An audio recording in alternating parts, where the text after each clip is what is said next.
예상하셨겠습니다만 우리 증시는 검은 화요일을 맞았습니다. 중동 정세가 한치 앞을 알 수 없는 혼란으로 치닫는 것도 원인이겠지만 그동안 너무 가파르게 올랐던 여파도 있었던 걸로 보입니다. 지수가 급락하면서 공포지수는 폭등했는데 충격적인 증시 상황 이정연 기자가 알아봤습니다.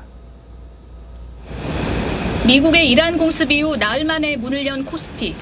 장 초반 2% 넘게 빠졌지만 동학개미들의 반발 매수로 반등하는 듯했습니다. 하지만 외국인의 매도세를 이기지 못하고 점심 무렵 거래를 한때 정지시키는 매도 사이드카가 발동됐고 결국 7% 넘게 폭락한 5,790선으로 장을 마쳤습니다.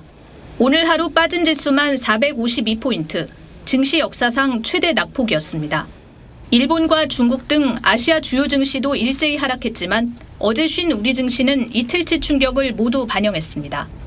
지수의 속도랑 지정학적 사태가 두 개가 변수가 맞물리면서 조정을 유발했고 가파르게 올라온 만큼 속도 부담들을 덜고 가는 과정들이 좀 공포지수도 16% 넘게 폭등하며 6년 만에 최고치를 기록했습니다.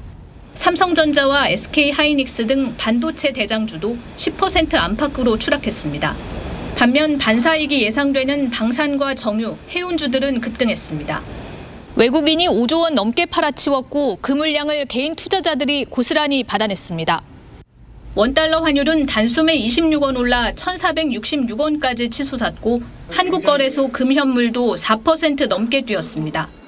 이번 사태가 오래가진 않을 거라는 분석이 많지만 고객 예탁금이 이전과 다른 것은 111조가 넘었고 또 전부 끌어모으면 한 200조 가까이 마중물 역할이 있다는 것에 따라서 하단은 분명히 견고하다고 보고 있습니다.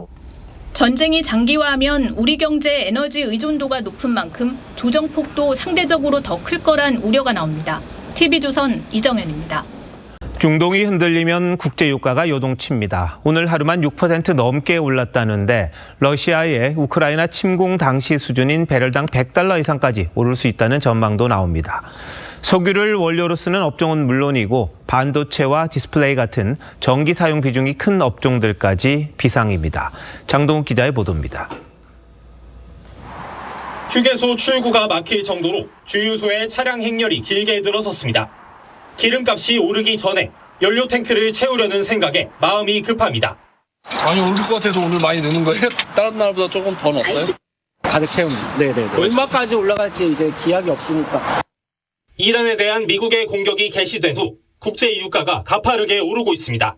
중동산 원유 가격의 기준이 되는 두바이유는 6% 넘게 뛰어 배럴당 $80에 근접했고 서부 텍사스산 원유와 브렌트유도 급등했습니다.